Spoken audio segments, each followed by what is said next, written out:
What's up, YouTube world? This is C. Today, I'm going to go over my review, a spoiler review of Batman v Superman. Now, beware, there are going to be a lot of spoilers in this review, so if you don't want to see any spoilers, please cut this off and come back and see us later. With that being said, let's start out with what I didn't like about the movie. Okay, now that that's over and out of the way, let's get to this review. What a great movie. It, from the beginning, it starts out with the retelling of Bruce Wayne's story of how he became Batman. It was the best retelling of that. I mean, everything about that, um, the slow motion, the music, the score, everything fit perfect. It lets you know why this man is how he is and what he do in a very short period of time. It didn't take a lot of time to let you know, oh, this guy means business. A lot of people were complaining about Lex Luthor. Don't. Shut up. Not hearing it. It was a different take on Alexander Luthor, but it was unique, and you can still see the deviousness, the intelligence, the overintelligence, the arrogance, the godlike intelligence of Lex Luthor. Wonder Woman, phenomenal. Phenomenal. I don't know why a lot of people were dogging on her. Her accent just missed me with that. It was a great take on Wonder Woman. Superman continued the foundation that he laid down in Man of Steel. Great character, great writing for him. He showed the humanity of Superman. He showed the caring that we look for in our Superman, the shining light that we look for in our Superman, and Henry just nailed it head on. Batman. Batman! God damn! Ben Affleck beasted it.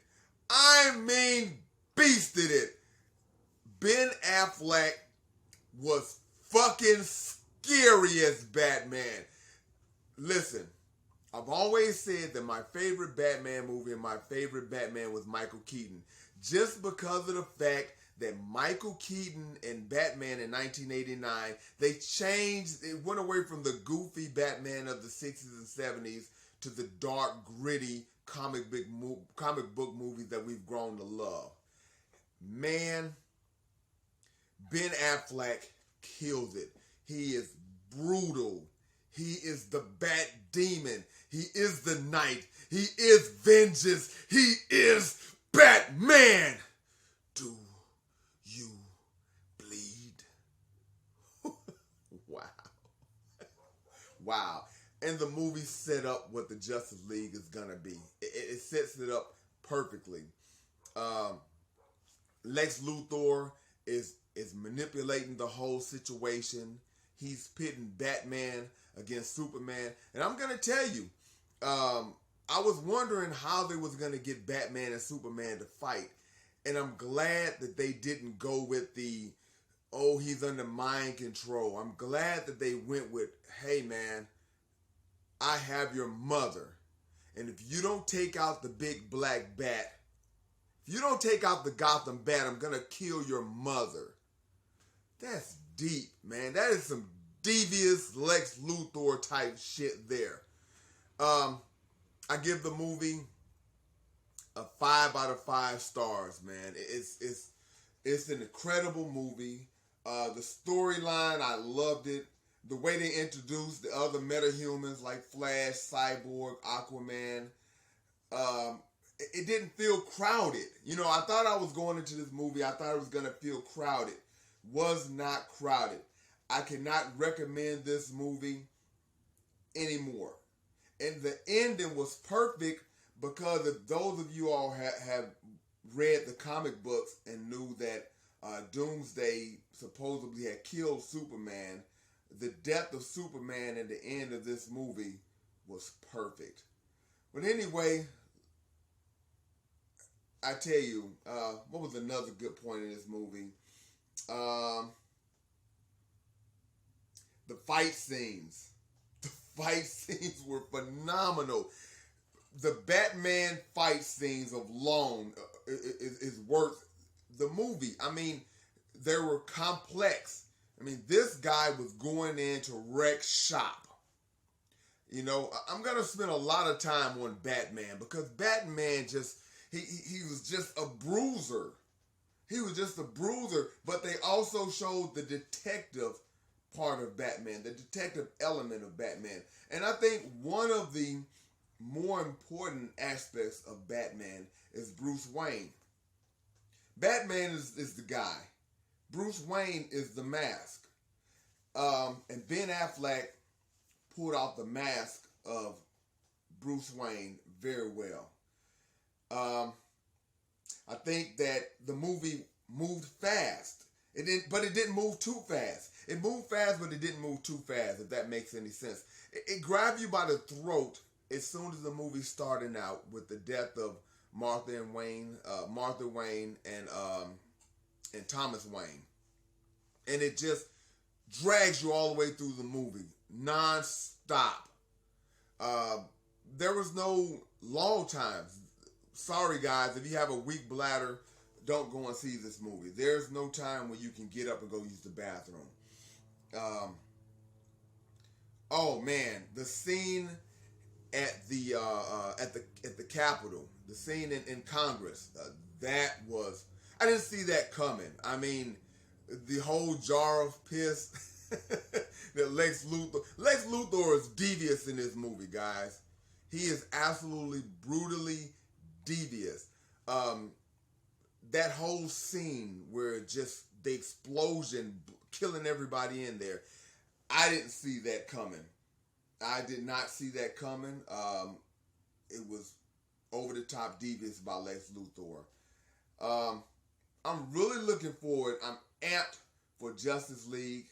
I'm really looking forward to what's coming next within this DC universe. I really am, man. There's a lot to explore. I think Batman being the center of the Justice League. You know, normally if you all have read the comics, you know Batman is kind of an outsider. I'm not really a joiner. I'll come with you when you need me, but I'm really not going to be here. I think that they're going to make him the focus, and that's smart by DC and Warner Brothers because, let's face it, man, that character is their jewel. It is their crown jewel. Nothing to take away from Superman and Wonder Woman, but Batman is the crown jewel of DC Comics, Warner Brothers, and Warner Brothers movie. And just the physical makeup of this new Batman is just, it's devastating. Wonder Woman,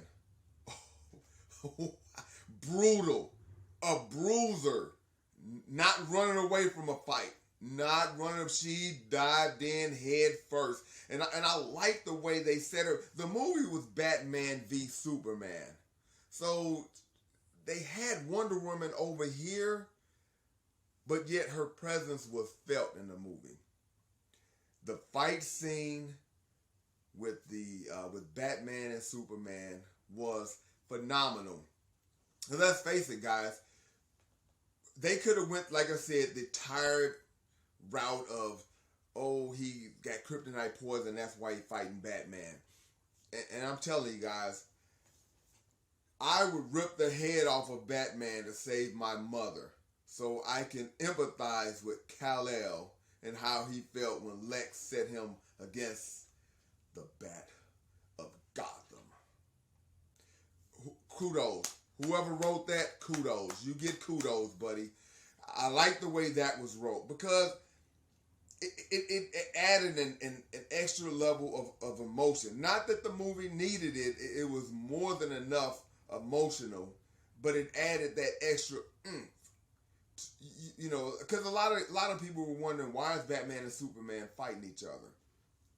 And to have them fighting over this was a very good way I think, for the movie to go and for the direction of the writers that they took. The fight scenes choreographed beautifully, and it had to be believable because Superman is a god. Batman, although badass, he's still a man, a bat man. He's still a guy in a bat suit. I mean, really.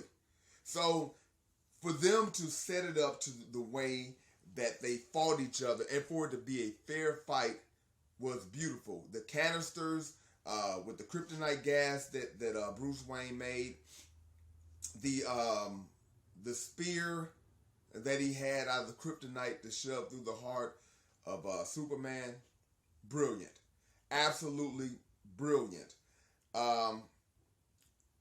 The technique that was used, I liked it. I really liked it. It was believable that this man could fight against this god. It was believable. So go ahead, check out well, if you already see the spoilers, you've seen the movie already. Great movie. I would put it up there as my favorite superhero movie of all times, right under Batman in 1989. And again, the only reason why I put Batman, Tim Burton's Batman in 1989, as my favorite comic book movie of all times is because it changed the game. It absolutely, Batman in 1989 just changed the game, guys. I mean, you couldn't go back to the goofy Batman anymore. So that's the only reason why this movie isn't my favorite Batman movie of all times. So have your comments. Let me know what you think. Check out the rest of my videos on YouTube. Next time I do a review, I'll put it up on the air. Probably the next review I do would be Captain America Civil War. Looking forward to seeing that movie. Till next time, ask yourself, do you bleed? Do you bleed? Damn.